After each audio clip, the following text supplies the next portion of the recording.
Assalamualaikum warahmatullahi wabarakatuh.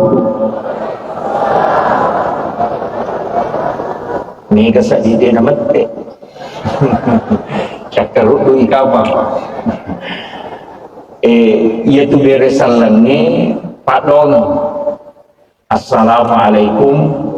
Potalingi assalamualaikum sini ko kiolog. Warahmatullahi tamasih wabarakatuh tapak barakah nga at lutungan. Jadi 3 doa, makanya makadaki waalaikum dan juga atasmu. Jadi silodongan ulangi pe mali iyaro makaje bate na bali bira salaku ilodongan ni mamagi-magi namasih po dale. Amin. Iyaro madodongnya mudah-mudahan madodoto dale. Ya di namate pilau doang ang inakawi pe masih jalakain na. Bismillahirrahmanirrahim. Assalamualaikum warahmatullahi wabarakatuh.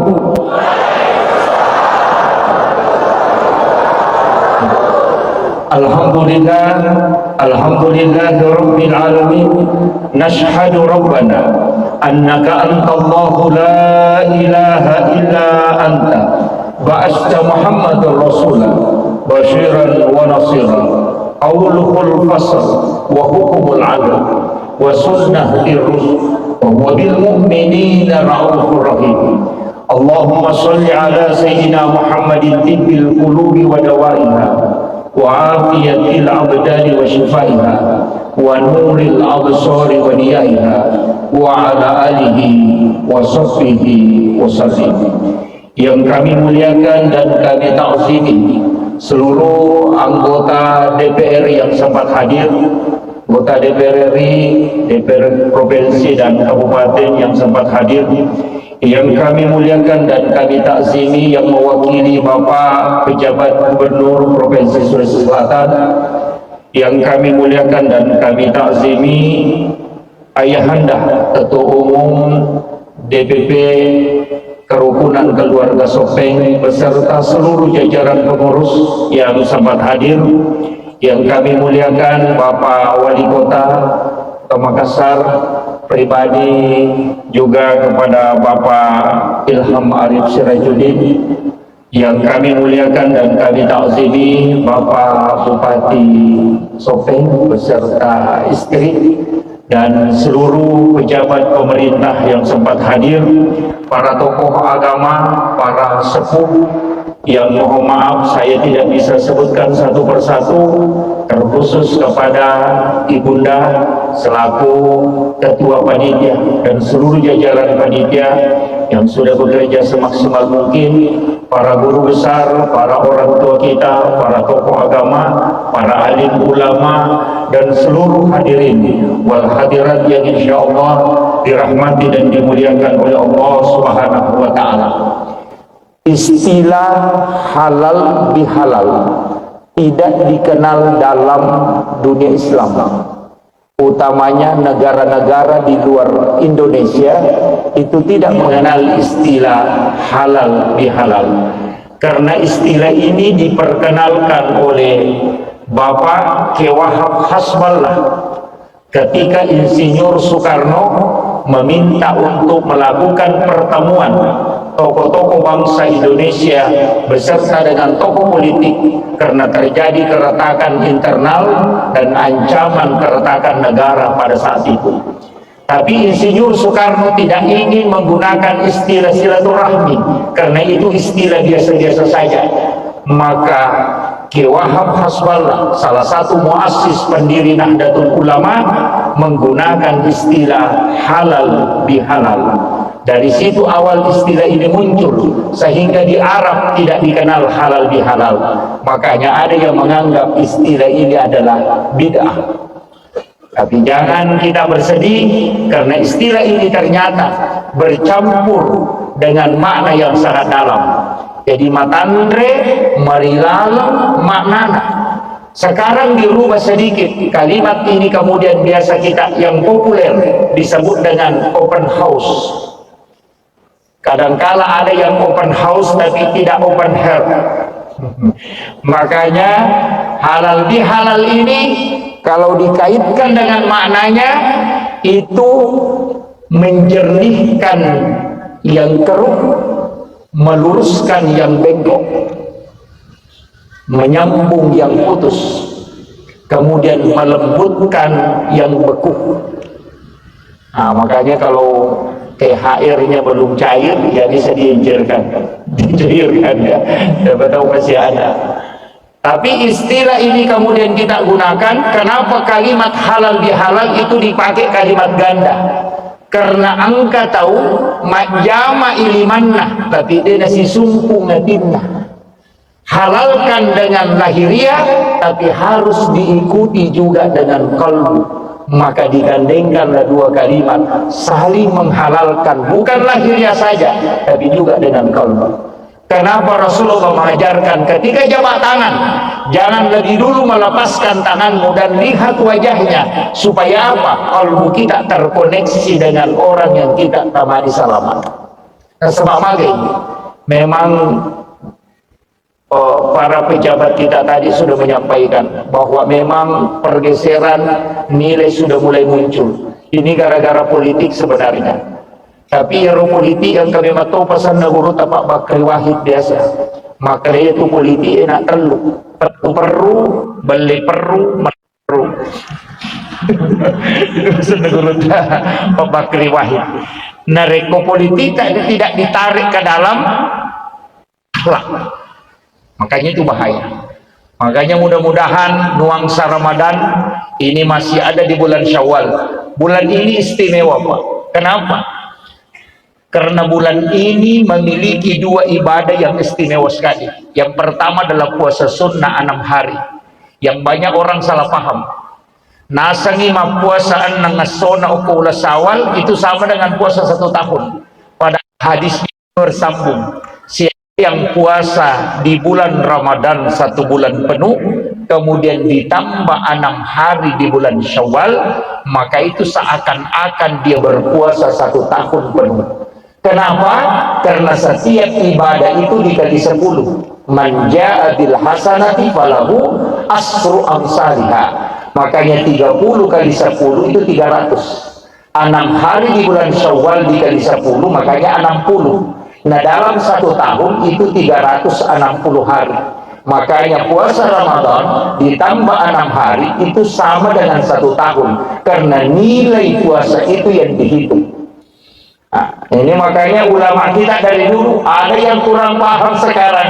Dia kira 6 hari ini sama 1 tahun. Dia puasa Ramadan tapi mau puasa Syawal itu yang batal.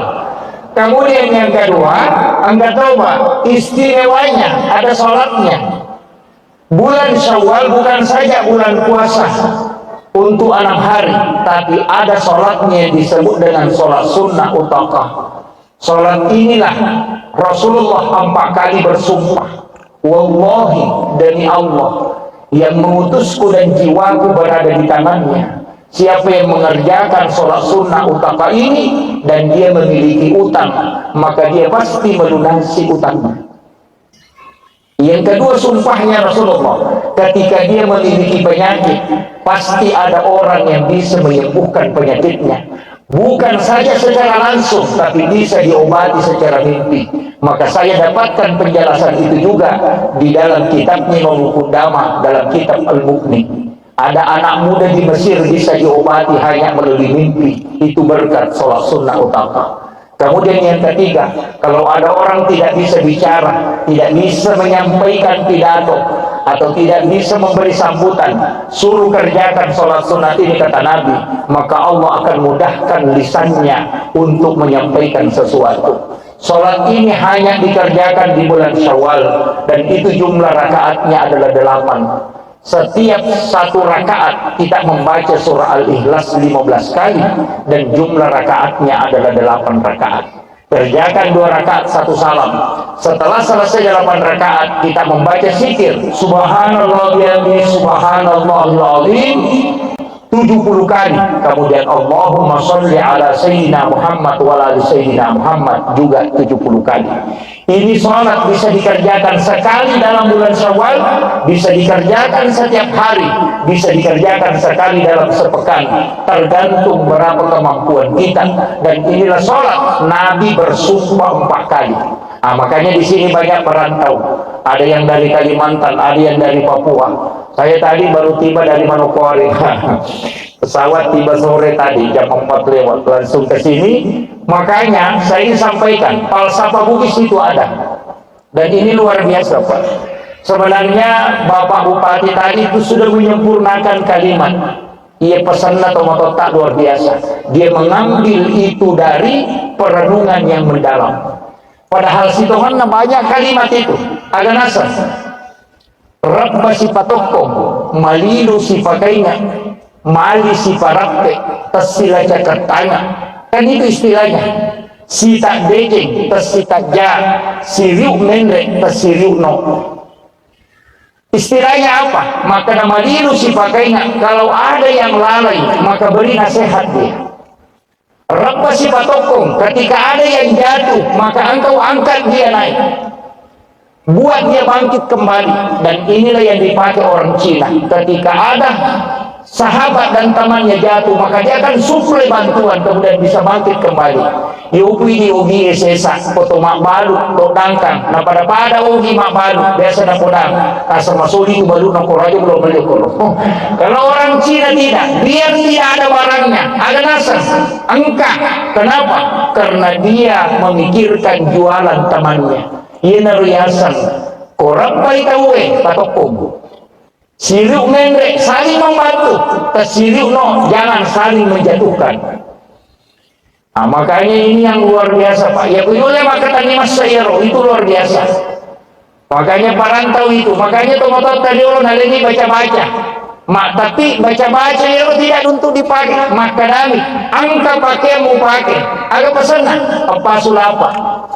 Abu Bakar tatun riuloku, Umar rimon riku, Ali riatauku, Usman riadioku, nasalipuri nuru Muhammad, barakat doa la ilaha illallah, kumpayaku. Mungkin ada yang pakai di sini. Padahal itu bukan baca-baca, itu maknanya sangat dalam karena dia bersandar kepada sahabat Nabi. Kenapa dia mengatakan Abu Bakar ketundoloku? Apa maknanya? Abu Bakar itu as-siddiq. Maka pajak kailam kue kemro kumonro pasti berhasil. Umar tato rimonriku sandar di keberanian. Aja mulari nasabak ya kong ke masalah. Kolari ko demu dapi kampungmu mate.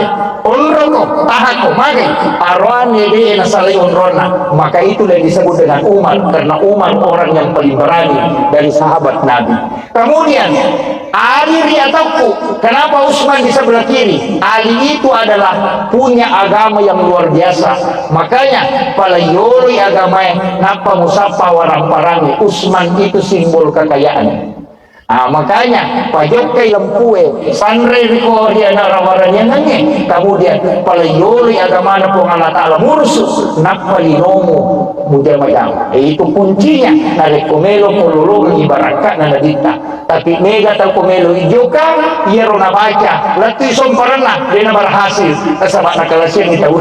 Padahal hakikat ini maka dami tawatata orang tua dulu tidak mengatakan angka baca mu pakai, tapi dia mengatakan angka pakaian mu pakai. Pakaian itu bukan bacaan, tapi itu dilakukan dalam bentuk perbuatan. Dan itulah yang diistilahkan kemudian masyarakat Bugis dengan sulafapa. Dan itu kena semua. Tubuh kita juga dari 4 unsur. Ada api, ada air, ada angin, dan ada tanah. 4 unsur ini kemudian masuk dalam unsur sholat. Alifu tetong, harroko, min sujud, dal tudang. Maka ketika dia berdiri dia adalah huruf alif. Ruku dia adalah huruf ha. Ketika dia sujud dia adalah huruf mim. Ketika dia duduk adalah huruf dal. Dan itu juga unsur penciptaan. Tapi tulisannya itu adalah Ahmad. Itu yang disebut dengan Nurul Muhammad.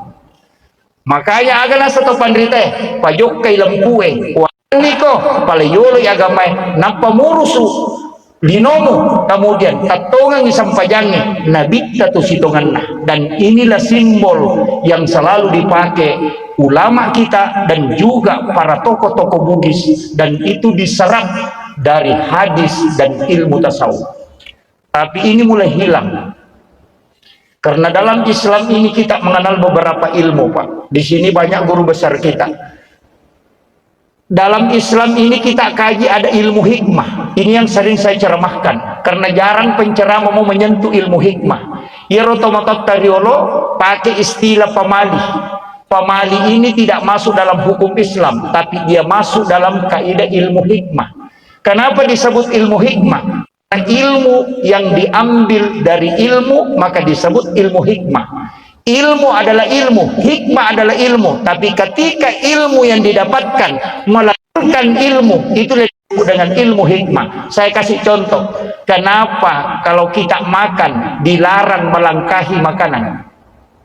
Kalau ada makanan di depan kita, tidak boleh ambil yang jauh. Biasa ada ayam di sini, ada ikan di sana. Tangan kita menyeberang kayak eskavator. Tapi orang Sopen tidak begitu. Itu tidak boleh. Orang tua dulu mengatakan pamali.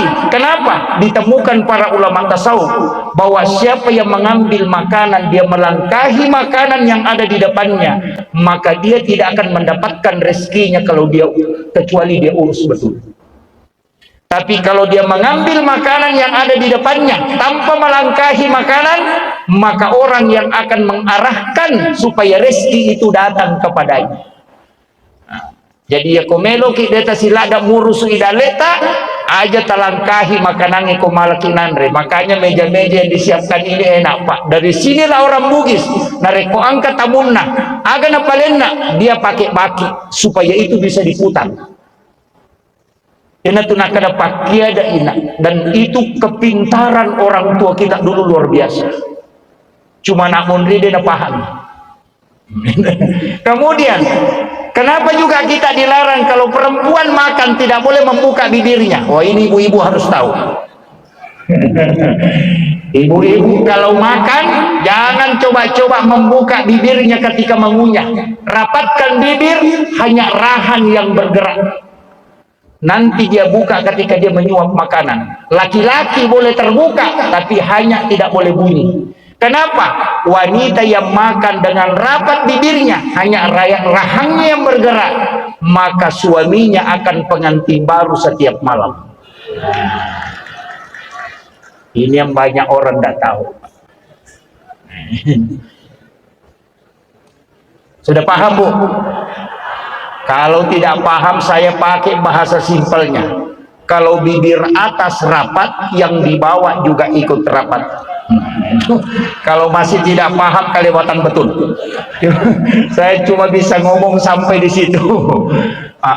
Inilah yang disebut dengan ilmu hikmah. Larangan-larangannya disebut dengan pamali. Makanya orang yang melanggar tidak berdosa, tapi akan berdampak ke kehidupan dunianya. Makanya kalau kita buka kitabnya Imam Sarnuji dalam kitab Ta'limu Ta'lim, ada 21 larangan itu, dan inilah yang disebut sama dulu pemali. Tidak boleh menyapu di dalam rumah di malam hari, karena membuat malaikat rahmat itu akan keluar.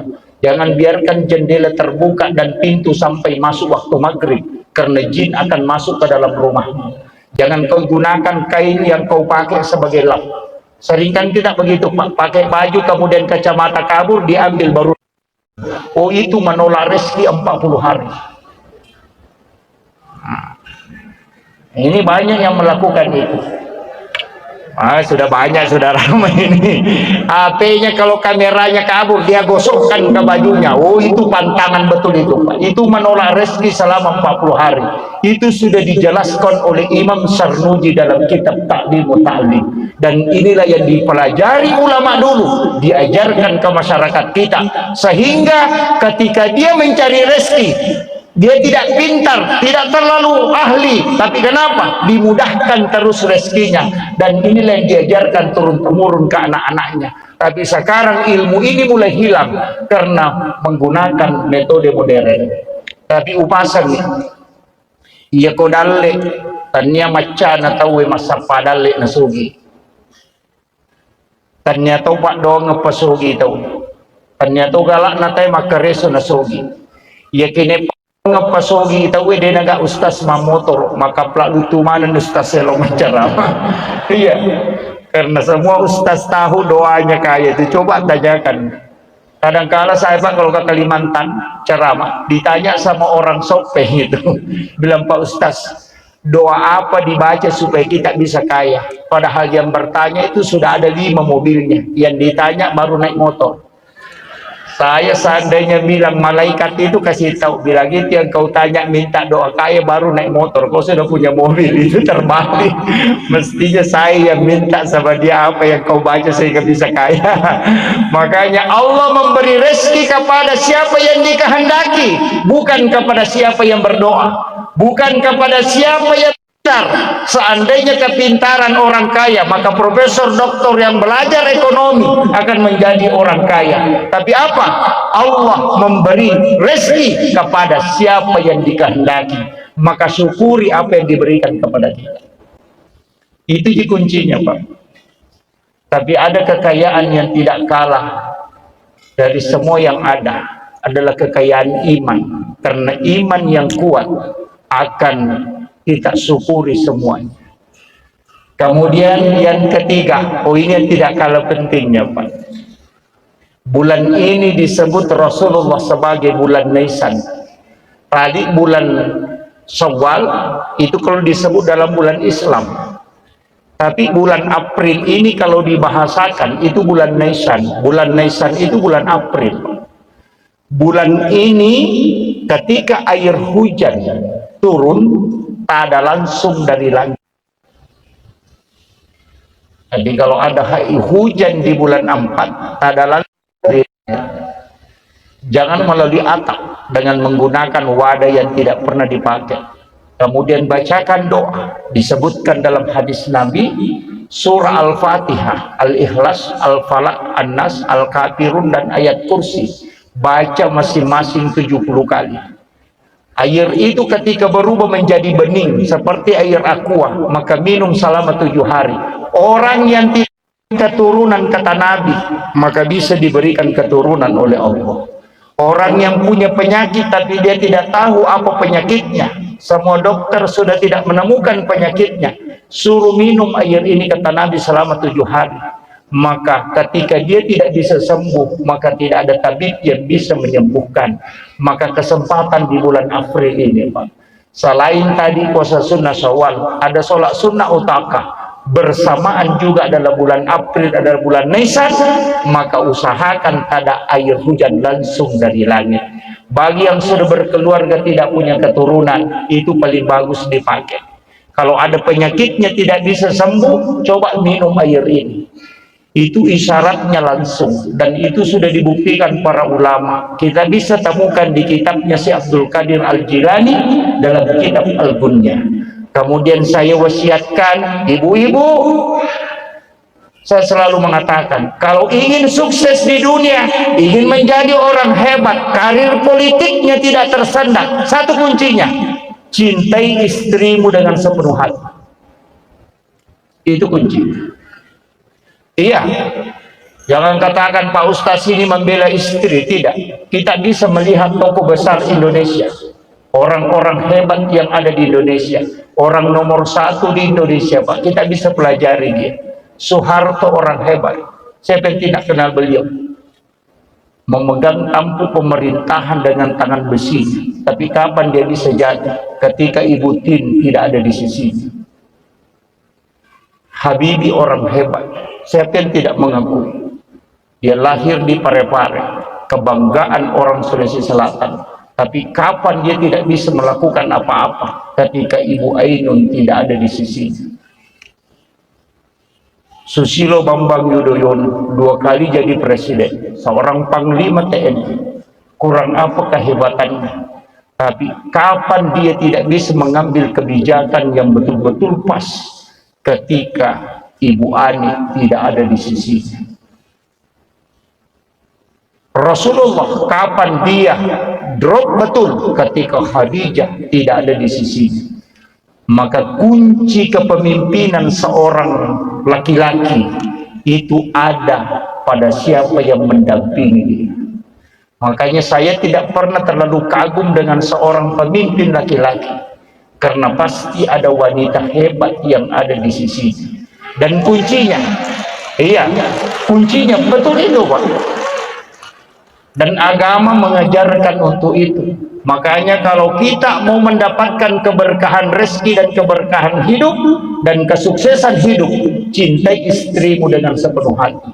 Sebaliknya, kita bisa buktikan, Pak, berapa banyak pimpinan pondok pesantren yang ada di luar sana hafal Al-Quran 30 juz, ratusan bahkan ribuan hadis dia hafal, setiap hari sholat 5 waktu, kurang soleh apa dia? Tapi ketika dia dengan santri, pasti dia jatuh sejatuh-jatuhnya dan hina sehina-hinanya. Artinya apa? Yang hafal Quran dan hadis saja bisa dihinakan karena perbuatannya, apalagi yang tidak hafal Quran. Itu pelajaran. Makanya saya selalu menyampaikan, jika ingin hidupnya berkah dan mudah perjalanannya, cintai istrimu sepenuh hati. Karena doa istri 3 kali lebih cepat diijabah dibanding doa suami.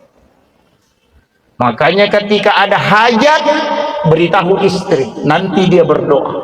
Karena wanita sebelum mengangkat tangannya, itu malaikat sudah menunggu. Tapi kalau ibu-ibu sudah berdoa setengah mati dan tidak terijabah, maka suruh bapaknya tambah istri supaya banyak yang mendoakan. Tapi kayaknya ibu-ibu tidak sepakat.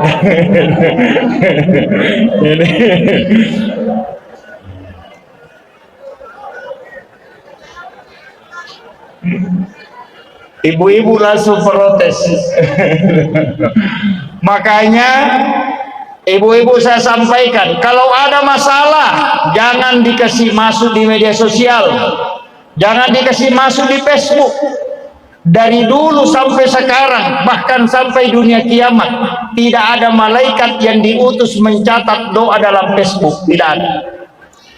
Yang ada mencatat doa dalam itu. Makanya kalau ada masalahnya jangan dikasih masuk di Facebook. Banyak ibu-ibu bertengkar sama suaminya langsung bikin status, aku menyesal,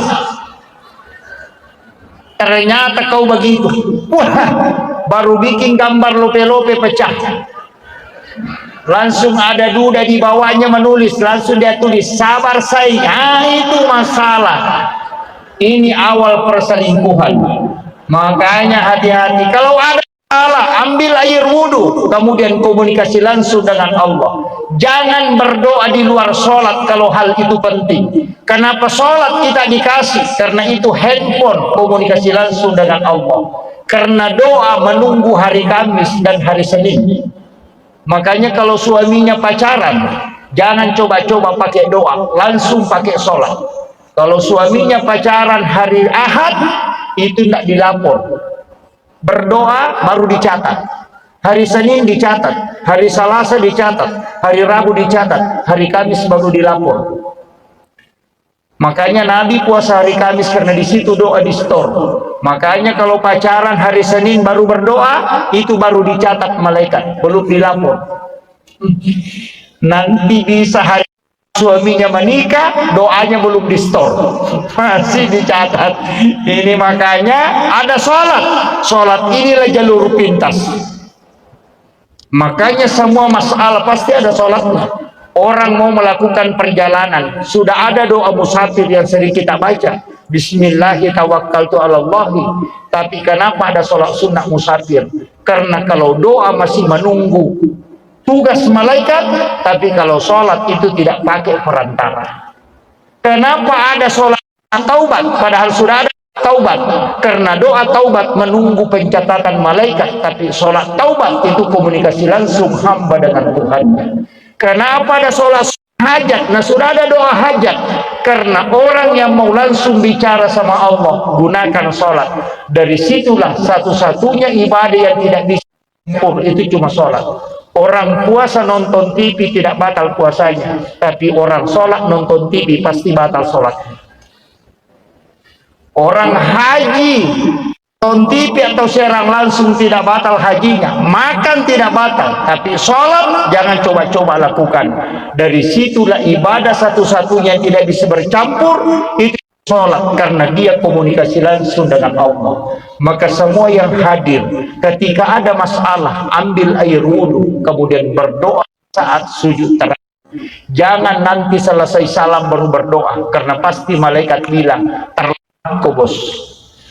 Sudah mau kau tadi bicara sama Allah, kenapa melapor lagi sama saya? Nah, ini kuncinya. Dari sinilah banyak nanti selesai salam baru berdoa. Padahal tempat berdoa yang paling bagus ketika kita dekat dengan Allah di saat sujud. Seorang pemimpin sebelum mengambil keputusan mestinya mengambil wudhu, kemudian mengambil sholat 2 rakaat, kemudian memohon kepada Allah. Karena Nabi mengatakan tidak ada orang yang beristihara yang menyesal, karena pasti Allah memberi petunjuk. Ini kunci kehidupan yang diajarkan dalam agama. Sebenarnya inti halal bihalal bukan ceramah, karena inti halal bihalal adalah bersalam-salaman. Karena banyak di antara kita ini baru ketemu. Sebenarnya ceramahnya hanya mengisi waktu sedikit untuk nasihat. Sebenarnya intinya halal bihalal adalah salam-salaman, saling memaafkan. Makanya tadi protokol mengatakan ada kesempatan nanti itu luar biasa Pak, kita manfaatkan. Tapi ada hal yang saya ingin sampaikan. Ini wasiat guru kami dan juga sering saya wasiatkan, bahwa dalam kehidupan ini satu kuncinya, maafkan kesalahan orang ketika orang itu salah. Tapi ketika kita salah, maka minta maaflah. Itu kunci ketenangan hidup. Ya jika kau salah itu adam pengang. Ya kuidi salah illa adam pengi amangilino. Tapi ya kau meloki dega susah ci di bawah. Ajak tersusai pada tarupa tahu ama kampung. Itulah yang disebut dengan rahmatan lil alamin.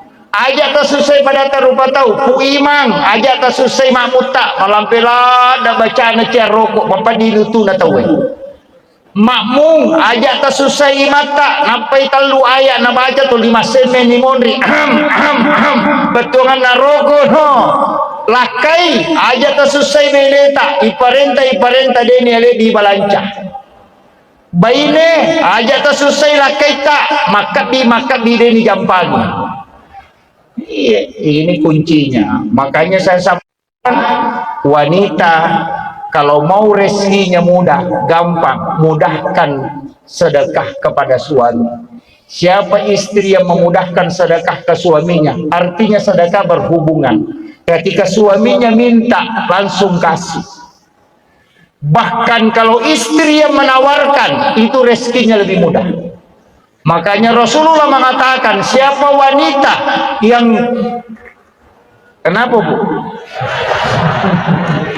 Siapa wanita atau istri yang menawarkan dirinya kepadanya dan suaminya merasa ridho karena hubungan itu, maka wanita itu pahalanya sama dengan melaksanakan ibadah umrah 1 kali. Coba. Makanya bapak-bapak kalau mau kok di istrinya bila mau ki umrah sayang.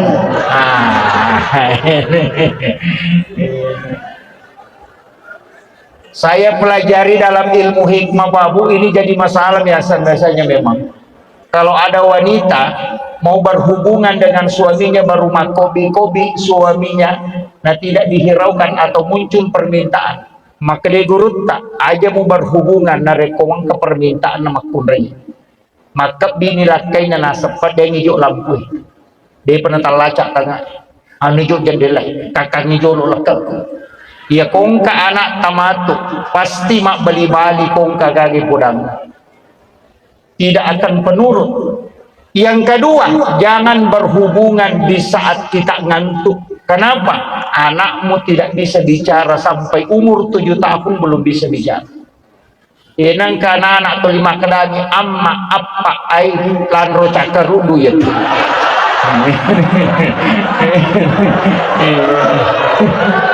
Deto kagok kowe. Saya sering dibawakan anak-anak minta didoakan, belum bisa bicara Ustaz. Saya cuma kasih tahu satu kuncinya. Siapa yang berhubungan dalam keadaan ngantuk, pasti anaknya tidak bisa bicara. Lambat baru bisa bicara. Saya pernah baca bukunya Bapak Profesor Dr. Dadang Hawadis dalam buku Psikoterapi Al-Quran. Bahkan beliau meneliti, apa penelitiannya? Siapa yang berhubungan setelah salah satunya pernah bermimpi berhubungan badan, kemudian bangun dan berhubungan secara nyata dengan pasangannya tanpa diantaranya dengan wudhu, ketika istrinya hamil, maka anaknya dipastikan lahir dalam keadaan epilepsi atau kena penyakit ayam. Itu penelitian Bapak Profesor Dr. Dadang Hawadis dalam buku Psikoterapi Al-Quran.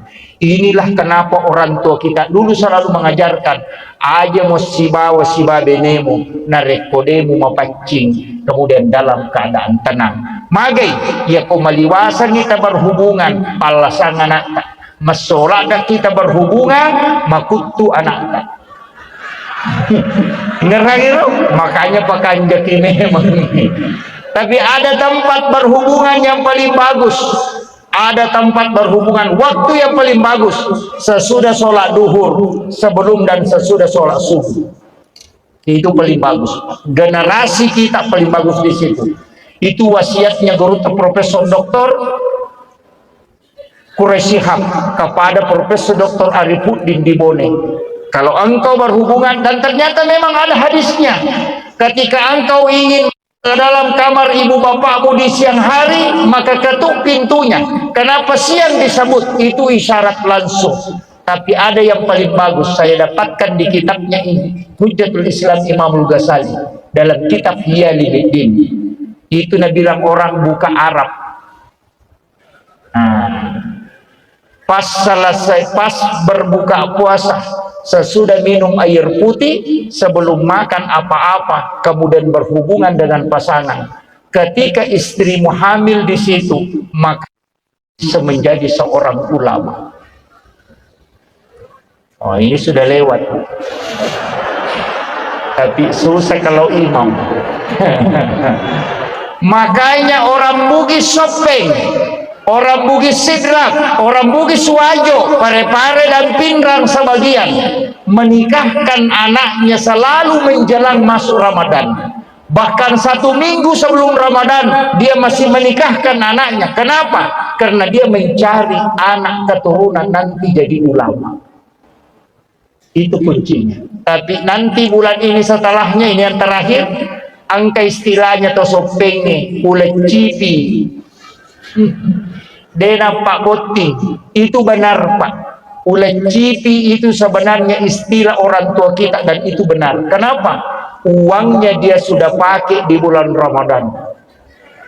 Iya, na pakai di nako Ramalan. Dia pernah sampai masa padale na mesi jok ke jamaah haji. Maka meloti isolori. Jadi aku mapak boting okoro cek dek mina solorang apa makurang iduina. Yana tu ampayasan mulai cipi. Macipi iduina.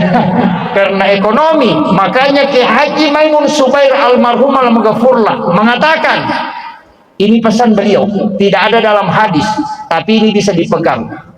Siapa yang tidak atau siapa yang sempit rezekinya di bulan April ini, maka itu alamat bahwa 1 tahun ke depan rezekinya akan susah. Tapi siapa yang mudah uangnya di bulan ini, maka itu alamat 1 tahun ke depan akan dimudahkan rezekinya. Jadi ya kuya ulangi macipi-cipi balancata, macipi itu pakalinot pasti tahun ke depan. Tapi ya komalomo ya kue, maka itu dimudahkan. Tidak ada dalam hadis, tapi itu ada di dalam ilmu hikmah. Saya kira ini yang penting saya sampaikan. Mudah-mudahan ada hikmahnya, karena saya diminta ceramah setengah jam. Ini sudah lewat 5 menit. Jadi saya juga diminta untuk berdoa.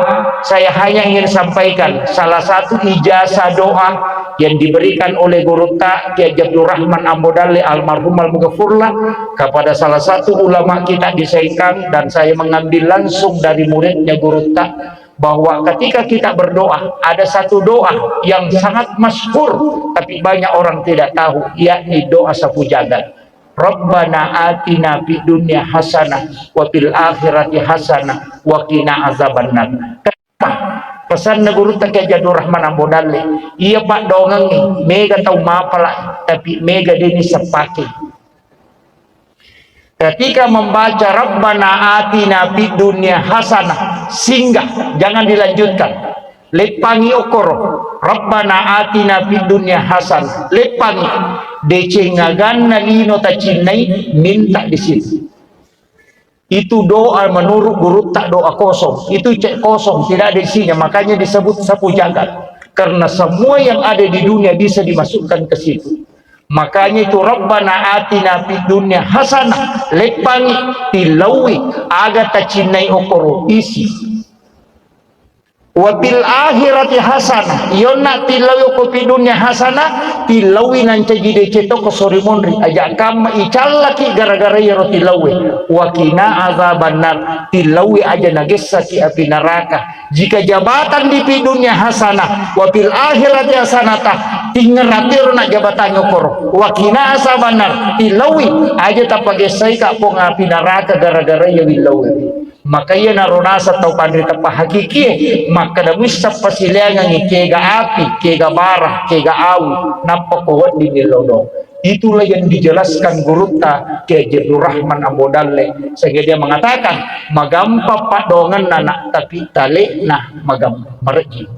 Tidak semua orang tahu. Kalau ada yang baca itu terus Rabbana atina fid dunya hasanah wa fil akhirati hasanah wa qina azabannar, maka di guruta lok bangi itu degagesan.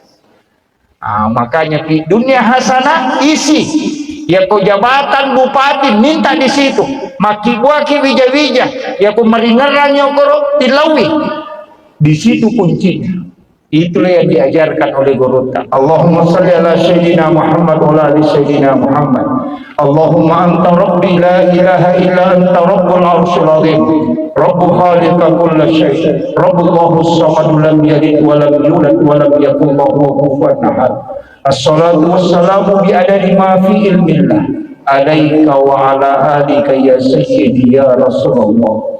Aghithna sari'an bi islam. Allahumma antas salam wa minkas salam wa ilaika ya'udhu salam wa dinal jannata daras salam tabaraka rabbana wa ta'ala ya sal jalali wal ikram. Ya Rabb, kami berkumpul di tempat ini untuk menyambung silaturahmi ya Allah. Bukakan pintu keberkahan kami ya Allah, rahmati kami ya Allah. Ketika ada kesalahan dan hilang di antara kami, ya Allah, kami mohon kepadamu, ya Allah, mudahkan kami menerima maaf dan pemaafan saudara dan sahabat kami, ya Allah. Kami mohon rahmat dan maghfirah-Mu, ya Allah. Kami mohon umur yang panjang, ya Allah, lagi berkah, ya Allah. Sehatkan kami, ya Allah. Semua yang hadir di tempat ini, ya Allah, angkat semua penyakitnya sebelum kami meninggalkan tempat ini, ya Allah. Yang punya masalah, ya Allah, angkat masalahnya, ya Allah. Yang punya hajat, ya Allah, kabulkan hajat-hajatnya, ya Allah. Rabbana zalamna anfusana wa illam taghfir lana wa tarhamna lanakunanna minal khasirin. Rabbana atina fid dunya hasanah wa fil akhirati hasanah wa qina adzabannar wa qina adzabannar wa qina adzabannar. Wa sallallahu ala sayyidina Muhammadin walhamdulillahi rabbil alamin. Bisirril Fatihah. Ya tenang. Amin amin ya rabbal alamin. Akhirul kalam wallahul muwaffiq ila aqwamit thoriq. Nasrun minallahi wa fathun qarib wa basyiril mu'minin. Assalamu alaikum warahmatullahi wabarakatuh.